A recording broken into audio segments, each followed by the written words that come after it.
ಕುಲ್ಲೆ pi ಕುಲ್ಲೆ ಅಣ್ಣ ಹಾಂ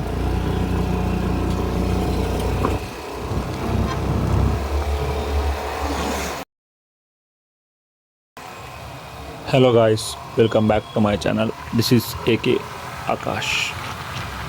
so ಏನಪ್ಪ ಅಂತಂದರೆ ನಾನೊಂದು ನಾಯಿ ತಗೊಬಂದಿದ್ದೆ, ಸಣ್ಣ ನಾಯಿ ಸಾಕೋಣ ಅಂತ.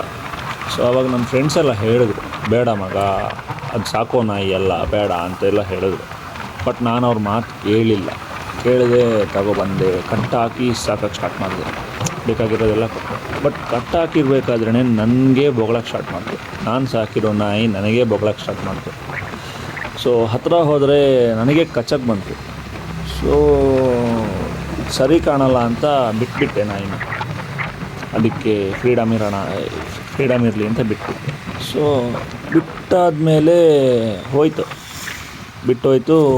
ಸ್ವಲ್ಪ ದಿನ ಆದಮೇಲೆ ರೋಡಲ್ಲಿ ಬೀದಿ ನಾಯಿಗಳ ಜೊತೆ ಕಚ್ಚಾಡಿಕೊಂಡು ಬೀದಿಲಿ ಸಿಕ್ಕಿದ್ದನ್ನೆಲ್ಲ ತಿಂದ್ಕೊಂಡು ಕಚಡ ಜಾಗದಲ್ಲೆಲ್ಲ ಕಾಣಿಸ್ಕೊಳಕ್ಕೆ ಶುರುವಾಯಿತು. ಆವಾಗ ಅಂದ್ಕೊಂಡೆ, ಸೊ ಇದಕ್ಕೆ ಇಲ್ಲೇ ಇರೋಕ್ಕೆ ಇಷ್ಟ ಇರಬೇಕು, ಅದಕ್ಕೆ ನನಗೆ ಬೊಗಳಕ್ಕೆ ಸ್ಟಾರ್ಟ್ ಮಾಡ್ತು ಅಂತ ಅಂದ್ಕೊಂಡೆ. ನನಗೆ ಕಚ್ಚಕ್ಕೆ ಸ್ಟಾರ್ಟ್ ಮಾಡ್ತು ಅಂದ್ಕೊಂಡೆ. ಸೊ ಬಿಟ್ಬಿಟ್ಟೆ. ಸೊ ಇದನ್ನು ನಾಯಿಗಳಿಗೆ ಅಂತ ಅಂದ್ಕೊಂಡವರು ನಾಯಿಗಳಿಗೆ ಅಂತಿಲ್ಲ ಅಂದ್ಕೊಳ್ಳಿ, ಬೇರೆದು ಅಂದ್ಕೊಂಡವ್ರಿಗೆ ನಮಸ್ತೆ. ಸೊ ಮತ್ತು ಹೇಗಿದ್ದೀರಾ ಎಲ್ಲರೂ? ಚೆನ್ನಾಗಿದ್ದೀರಾ ಅಂತ ಅನ್ಕೋತೀನಿ. ಸಣ್ಣದೊಂದು ಕತೆ ಹೇಳಬೇಕು ಅನ್ನಿಸ್ತು, ಹೇಳಿದೆ. ಯಾರು ಜಾಸ್ತಿ ಮನ್ಸು ಕಚ್ಕೋಬೇಡಿ, ಯಾರು ಏನು ಅಂದ್ಕೋಬೇಡಿ. ಇಷ್ಟು ಹೇಳ್ತಿದ್ದೀನಿ. ಮತ್ತು ನೀವೇ ಏನಾದರೂ ಹೇಳಿ. ಹೀಗೆ ಹೋಗ್ತಾ ಇರಬೇಕು, ಯಾವಾಗಲೂ ರೈಡ್ ಮಾಡ್ತಿರಬೇಕು. ಅದೇ ದಿಸ್ ಈಸ್ ಲೈಫ್. ಎಂಜಾಯ್ ಮಾಡಬೇಕು, ರೈಡ್ ಮಾಡಬೇಕು, ಎಂಟರ್ಟೈನ್ ಮಾಡಬೇಕು, ನಿಮ್ಮನ್ನೆಲ್ಲ ಎಂಟರ್ಟೈನ್ ಮಾಡ್ತಾ ಇರಬೇಕು. So today's topic is relationship. So ನಿಮಗೆ ರಿಲೇಷನ್ಶಿಪ್ ಸೆಟ್ ಆಗಲ್ಲ, ರಿಲೇಷನ್ಶಿಪ್ ವರ್ಕ್ ಆಗಲ್ಲ ಅಂದರೆ try different kind of ships like internship, leadership, entrepreneurship or friendship. ಅದು ಬಿಟ್ಟು ಒಂದು ರಿಲೇಷನ್ಶಿಪ್ ಸೆಟ್ ಆಗಿಲ್ಲ ಅಂತ ಇನ್ನೊಂದಕ್ಕೆ, ಅದು ಸೆಟ್ ಆಗಿಲ್ಲ ಅಂತ ಮತ್ತೊಂದಕ್ಕೆ, ಅದನ್ನು ಸೆಟ್ ಆಗಿಲ್ಲ ಅಂತ ಮಗದೊಂದಕ್ಕೆ ಹಾರ್ತಾ ಹೋಗೋದು. So that is not good. It won't look good. So don't waste your time because time is very precious. Time ತುಂಬ ವ್ಯಾಲ್ಯೂಯಬಲ್ ಆಗಿದೆ, ಅದನ್ನು ವೇಸ್ಟ್ ಮಾಡಬಾರ್ದು ಸುಮ್ಮನೆ. ಸೊ ಇರೋ ಟೈಮ್ನ ವೇಸ್ಟ್ ಮಾಡಿಕೊಂಡು ಬೇರೆ ರಿಲೇಷನ್ಶಿಪ್ಗೆ ಜಂಪ್ ಆಗ್ತಾ ಹೋದರೆ it will effect our life. ಅದನ್ನು ಬಿಟ್ಟು ಡಿಫ್ರೆಂಟ್ ಟೈಪ್ಸ್ ಆಫ್ ಶಿಪ್ ಇರುತ್ತೆ. ನಾನು ಹೇಳ್ದಂಗೆ ಬೇರೆ ಟೈಪ್ ಆಫ್ ಶಿಪ್ಗಳಿದೆ, ಅದನ್ನು ಟ್ರೈ ಮಾಡಿ. ಅದನ್ನು ಟ್ರೈ ಮಾಡಿದಾಗ ಏನಾಗುತ್ತೆ ಅಂತಂದರೆ ನಮ್ಮ ಶಿಪ್ ಯಾವತ್ತೂ ಮುಳುಗಲ್ಲ. ನಮ್ಮ ಶಿಪ್ಪು ಸ್ಟೇಬಲ್ ಆಗಿ ಹೋಗ್ತಾ ಇರುತ್ತೆ. Because wasting time is wasting money. So ಈ ರಿಲೇಷನ್ಶಿಪ್ಗಳೆಲ್ಲ ಹೆಂಗಂದರೆ, ನಮಗೆ ಸೆಟ್ ಆಗ್ತಿಲ್ಲ ಅಂತ ಅಂದಾಗ ಬಿಟ್ಬಿಡಬೇಕು, ಜಾಸ್ತಿ ಡ್ರ್ಯಾಗ್ ಮಾಡಬಾರ್ದು. ಆ ರಿಲೇಷನ್ಶಿಪ್ನ ಡ್ರ್ಯಾಗ್ ಮಾಡಿದಷ್ಟು ನಮ್ಮ ಕೈಲಿ ಉಳಿಯಲ್ಲ ಅದು. ಸೊ ನಮಗೆ ರಿಲೇಷನ್ಶಿಪ್ಗೆ ಆಗಬಾರಲ್ಲ ಅಂತ ಅಂದಾಗ ಅದರಿಂದ ದೂರ ಇರಬೇಕು ಅದರಿಂದ. ಸೊ ಇದು ಬೇರೆ ರಿಲೇಷನ್ಶಿಪ್ನ ಟ್ರೈ ಮಾಡೋದು ನಮ್ಮ ಕ್ಯಾರೆಕ್ಟರ್ ಮೇಲೆ ಇಂಪ್ಯಾಕ್ಟ್ ಆಗುತ್ತೆ, ನಮ್ಮದು ಕ್ಯಾರೆಕ್ಟ್ರೇ ಡ್ಯಾಮೇಜ್ ಆಗುತ್ತೆ. ಸೊ ಫಸ್ಟಿಗೆ ದೇವರು ಸಿಗ್ನಲ್ ಕೊಟ್ಬಿಡ್ತಾನೆ, ನಿಮಗದು ಸೆಟ್ ಆಗಲ್ಲ ಮಗ ಬೇಡ ಅಂತ. ದೇವರೇ ಸಿಗ್ನಲ್ ಕೊಡ್ತಾನೆ. ಸೊ ಆ ಸಿಗ್ನಲ್ನ ನಾವೇ ಅರ್ಥ ಮಾಡಿಕೊಂಡು ಅದರಿಂದ ದೂರ ಇರಬೇಕು. Because god has A plan for every one. ಎಲ್ರಿಗೂ ಒಂದೊಂದು ಪ್ಲ್ಯಾನ್ ಇಟ್ಟಿರ್ತಾನೆ ದೇವರು. ಆ ಪ್ಲ್ಯಾನ್ಸ್ಗಳನ್ನ ಯಾವ ಟೈಮಲ್ಲಿ ಹೇಗೆ ಎಕ್ಸಿಕ್ಯೂಟ್ ಮಾಡಬೇಕಂತ ದೇವ್ರಿಗೆ ಗೊತ್ತಿರುತ್ತೆ ನೀಟಾಗಿ.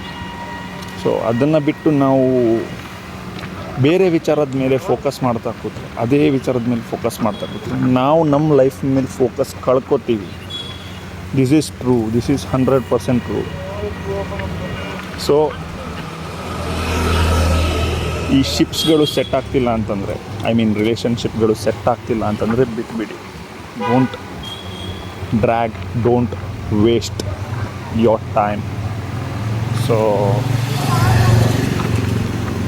ಏನೋ ಹೇಳಬೇಕನ್ನಿಸ್ತು, ಹೇಳ್ತೀನಿ. ತಗೊಳ್ಳೋದು ಬಿಡೋದು ನಿಮಗೆ ಬಿಟ್ಟಿರೋದು. ಬಿಕಾಸ್ ತಗೊಳ್ಳಿ ಅಂತ ಹೇಳೋಕ್ಕೆ ನಾನು ಯಾರೂ ಅಲ್ಲ, ತಗೊಳ್ಳೋಕ್ಕೆ ನೀವು ಯಾರೂ ಅಲ್ಲ. So as A friend, as A well wisher, as A common man ಏನೋ ಹೇಳ್ತಾ ಇದ್ದೀನಿ. ಹಿಂಗಾದರೆ ಹಿಂಗಾಗುತ್ತೆ, ಹಿಂಗೆ ಮಾಡಿದ್ರೆ ಹಿಂಗಾಗುತ್ತೆ, ನೀವು ಎಲ್ಲಿ ಹೋದರೆ ಏನು ಎಫೆಕ್ಟ್ ಆಗುತ್ತೆ ಅಂತ ಹೇಳ್ತಾ ಇದ್ದೀನಿ. ಬಿಕಾಸ್ ನೀವು ಅದಕ್ಕೆ ಅಂತಲೇ ನಿಮ್ಮ ಬರೋ ಟೈಮ್ನೆಲ್ಲ ಇನ್ವೆಸ್ಟ್ ಮಾಡ್ತಾ ಹೋದರೆ ನಿಮ್ಮ ಹತ್ರ ಏನು ಉಳಿಯಲ್ಲ. ಲಾಸ್ಟಿಗೆ ನಿಮ್ಮ ಹತ್ರ ಏನು ನಿಮ್ಮ ಫ್ಯೂಚರಿಗೆ ಅಂತ ಏನು ಬಚಾವಾಗಿ ಏನು ಉಳ್ಕೊಂಡಿರಲ್ಲ.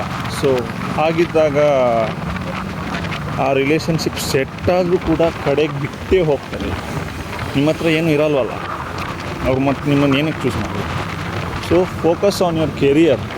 Better to focus on your career. Because ಕೆರಿಯರಲ್ಲಿ ನೀವು ಫೋಕಸ್ ಮಾಡಿ ಅದರಲ್ಲಿ ನಿಮ್ಮ ಟೈಮ್ನ ಅದರಲ್ಲಿ ಇನ್ವೆಸ್ಟ್ ಮಾಡಿಕೊಂಡ್ರೆ ಇವಾಗ ಸಿಗದೇ ಇರೋ ರಿಲೇಷನ್ಶಿಪ್ ಕೂಡ ಫ್ಯೂಚರಲ್ಲಿ ಸಿಗಬಹುದು, ಯಾರಿಗೆ ಗೊತ್ತು. ನೀವು ಫೋಕಸ್ ಮಾಡಿದ್ರೇ ನಿಮಗೆ ನಿಮ್ಮ ಕೆರಿಯರ್ ಮೇಲೆ ಫೋಕಸ್ ಮಾಡಿದ್ರೇ ನಿಮಗೆ ನಿಮ್ಮ ರಿಲೇಷನ್ಶಿಪ್ ಸಿಗುತ್ತೆ ಅಂತ ಅಂದರೆ focusing on career is better ಅಲ್ವಾ. That is my opinion. ನೀವು ಫೋಕಸ್ ಮಾಡಿಬಿಡಿ, ನನಗೇನು ಆಗಬೇಕಾಗಿಲ್ಲ. ನೀವು ದುಡಿದು ನಿಮ್ಮ ಮನೆಗೆ ಹಾಕೋದು, ನೀವು ದುಡಿದು ನಿಮ್ಮ ಮನೆಗೆ ಸಾಕೋದು. So think about it. ಸುಮ್ಮನೆ ಟೈಮ್ ವೇಸ್ಟ್ ಮಾಡೋದಕ್ಕಿಂತ ಅದನ್ನು ಯೂಸ್ ಮಾಡಿದ್ರೆ ಬೆಟರ್ ಅಂತ ನನಗೆ ಅನ್ನಿಸ್ತಪ್ಪ.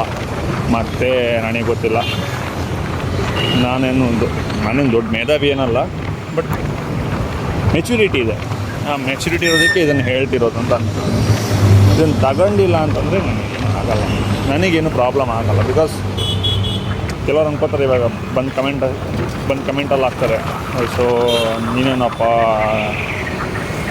ನೀನೇನು ಭಾರಿ ಸಾಚನ ಹಂಗೆ ಹಿಂಗೆ ಅಂತ. ನಾನು ಸಾಚನೆ, ಅದಕ್ಕೋಸ್ಕರ ನಾನು ಹೇಳ್ತಾ ಇದ್ದೀನಿ. ಇಲ್ಲಾಂದರೆ ನಾನೇನಕ್ಕೆ ಇರ್ತೀನಿ. ನಾನು ಅದರಲ್ಲೆಲ್ಲ ಇಲ್ಲದೇ ಇರೋದಕ್ಕೆ ಇವಾಗ ನಿಮಗೆ ಬಂದು ಹೇಳ್ತಾ ಇರೋದು. ನಿಮಗೆ ಅಂತಲ್ಲ, ಈ ಥರದ್ದು ನಾನು ನೋಡಿ ಗೊತ್ತಿರೋದಕ್ಕೆ ನಾನು ಹೇಳ್ತಿದ್ದೀನಿ. Options are left to you guys. ತಗೊಳ್ಳೋದಿದೆ ತಗೊಳ್ಳಿ, ಬಿಡೋದಿದೆ ಬಿಡಿ. ನಮಸ್ಕಾರ. And thank you so much. ಹೀಗೆ ಸಪೋರ್ಟ್ ಮಾಡ್ತಾಯಿರಿ, ನಾನು ನಿಮ್ಮ ಎಂಟರ್ಟೈನ್ ಮಾಡ್ತಾ ಇರ್ತೀನಿ. So this my second video. ಹೊಸ ಚಾನಲ್ ಕಂಟೆಂಟ್ ಕ್ರಿಯೇಷನ್ ಮಾಡೋಣ ಅಂತ ಹೊಸದಾಗೇನೋ ಪ್ರಯತ್ನ ಮಾಡ್ತಾಯಿದ್ದೀನಿ. ನಿಮ್ಮ ಕೈಯಲ್ಲಿ ಆದಷ್ಟು ಸಪೋರ್ಟ್ ಮಾಡಿ, ಲೈಕ್ ಮಾಡಿ, ಶೇರ್ ಮಾಡಿ, ಸಬ್ಸ್ಕ್ರೈಬ್ ಮಾಡಿ. ಇಷ್ಟು ಹೇಳ್ತಾ ನಿಮ್ಮ ಆಕಾಶ್ ಸೆಂಡ್ ಆಫ್.